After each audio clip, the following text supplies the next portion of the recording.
Alhamdulillah, alhamdulillah rabbil alamin. Wa bihi nasta'in ala umuri dunya waddin. Wassalatu wassalamu ala sayyidil mursalin Sayyidina Muhammadin wa ala alihi wa ashabihil mujahidin al-qahirin. Asyhadu an la ilaha illallah wahdahu la syarika lah, shadiqul wa'dul amin. Wa asyhadu anna Muhammadan abduhu wa rasuluh. Asyhadu an la ilaha illallah wahdahu la syarika lah, iyyahu na'budu wa iyyahu nasta'in. Wa asyhadu anna Muhammadan abduhu wa rasuluh alladzi la nabiyya ba'da. Allahumma shalli wa sallim wa barik ala sayyidina Muhammad wa ala ali sayyidina Muhammad. Fa ya ibadallah, usikum wa iyaya bi taqwallah, faqad fazal muttaqun. Ittaqullaha haqqa tuqatih wa la tamutunna illa wa antum muslimun. Qala Allah ta'ala fil Qur'anil Karim, yunabba'ul insanu yawma idzin bima qaddama wa akhar, balil insanu ala nafsihi basira walau alqa ma'adhira. Saudara-saudara kaum muslimin jamaah Jumat yang dirahmati Allah Subhanahu wa taala, khatib berpesan agar selalu kita meningkatkan ketakwaan kita kepada Allah Subhanahu wa taala. Sebagai kewajiban bagi kami khatib untuk mengajak kita melakukan semua perintah Allah dan meninggalkan segala larangan-larangan Allah Subhanahu wa taala. Mari sama-sama kita banyak mengucapkan syukur kepada Allah Subhanahu wa taala, yang mana nikmat yang diberikan kepada kita berupa iman dan Islam, nikmat kesehatan dan kesempatan, Allah anugerahkan kepada kita hidayah untuk menggunakannya pada hari ini kepada jalan yang diridhoinya, yaitu untuk melaksanakan fardu ain, melaksanakan salat Jumat. Para hadirin, kemudian mari jangan bosan dan jangan jemu, banyakkan sholawat dan salam kepada Nabi Muhammad sallallahu alaihi wasallam, karena kita senantiasa menantikan syafaatnya nanti di hari kemudian. Allahumma salli wa sallim wa barik ala sayyidina Muhammad wa ala ali sayyidina Muhammad. Saudara-saudaraku yang saya muliakan dan yang saya hormati, hidup di dunia ini tidak akan lama. Kita hanya sekedar menunggu kematian. Jadi jangan ada di antara kita bahwa hidup ini akan lama di atas dunia. Hanya cukup ingat saja, aku hidup hanya menunggu mati. Berarti itu dua alternatif. Kalau aku hanya menunggu mati, mana tahu besok belum pasti aku lagi hidup. Maka persiapkanlah dirimu sekarang untuk bertaubat. Mumpung Allah berikan padamu waktu yang lapang untuk bertaubat dari segala dosa-dosa yang kau lakukan.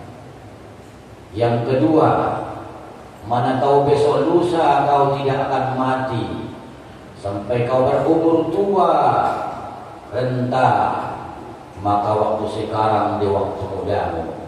persiapkanlah untuk hari tuamu. Kalau nanti kau tua, kau hanya sekedar mencicipi hasil usahamu di waktu muda.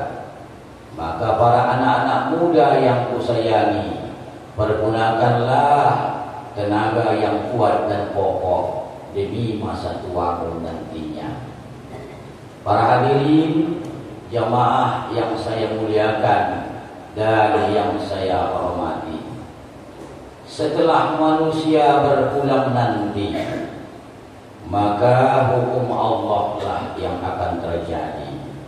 Bagaimana dalam firman Allah Subhanahu wa taala surah Al-Qiyamah ayat 13 sampai ayat 15. Allah Subhanahu wa taala berfirman, yunabba'ul insanu yawma idzin bima qaddama wa akhar. Manusia itu semuanya akan menceritakan pada hari itu di hadapan Allah bima qaddama wa akhar, dengan perbuatan yang ia telah lakukan dan perbuatan yang terakhir ia lakukan.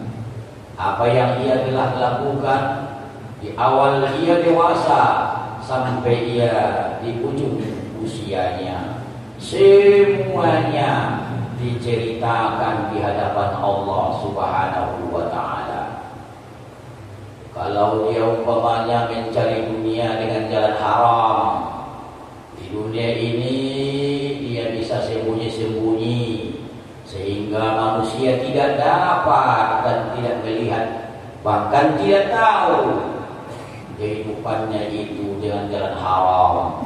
Tapi nanti di akhirat pasti ia bukakan semua dari mana ia dapatkan harta yang ia kelola di atas dunia ini. Makanya berhati-hati saudara-saudaraku yang ingin menjadi calon pemimpin. Mudah-mudahan kiranya jangan manusia di atas dunia kau bodoh-bodohi, kau embel-embeli beberapa macam cara sehingga manusia terpesona dengan engkau, lalu sehingga namamu bisa tinggi di dunia ini, tapi kau lakukan dengan jalan haram. Pasti itu nanti akan kau bukakan di hadapan Allah Subhanahu wa taala. Balil insanu ala nafsihi basirah. Bahkan manusia itu sendirilah yang akan menceritakannya di hadapan Allah. Bukan kiri kananmu yang menceritakan, bukan manusia yang menceritakan. Kau sendiri yang ngomong, kau sendiri yang bercerita di hadapan Allah Subhanahu wa taala, di halayak ramai manusia sebanyaknya, manusia berkumpul di padang pasar, kau akan bercerita. Walau alqa ma'athirah, walaupun kau berbelit-belit mencari alasan demi alasan, namun itu tidak akan berterima lagi di hadapan Allah Subhanahu wa taala. Para hadirin yang saya muliakan dan yang saya hormati, makanya di atas dunia marilah kita berusaha sedaya mampu sekuat tenaga untuk mengumpul kebaikan, karena tadi saya bilangkan hidup hanya untuk menunggu kematian. Allah Subhanahu wa taala berfirman dalam Al-Qur'anul Karim dalam surah Yasin ayat 12, A'udzu billahi minasy syaithanir rajim.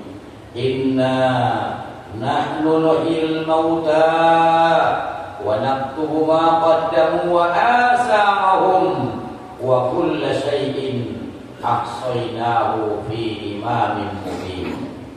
Allah Subhanahu wa taala yang menghidupkan yang sudah mati, bahkan kita semua ini sudah tulang belulang nanti terbujur kaku di alam kubur kita masing-masing. tapi Allah hidupkan semua kita nanti. Wa naktubu ma qaddamu wa asarahum.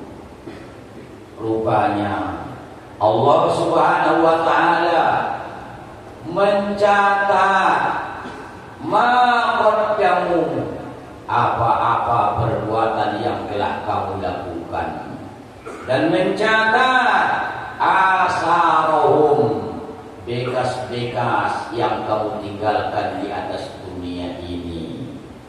Pasti Allah catat itu semua. Walaupun Anda sudah berbujur kaku di alam kuburnya, namun ada peninggalanmu yang diteruskan di generasimu. Generasimu berbuat jahat, maka engkau tetap mendapatkan dosa.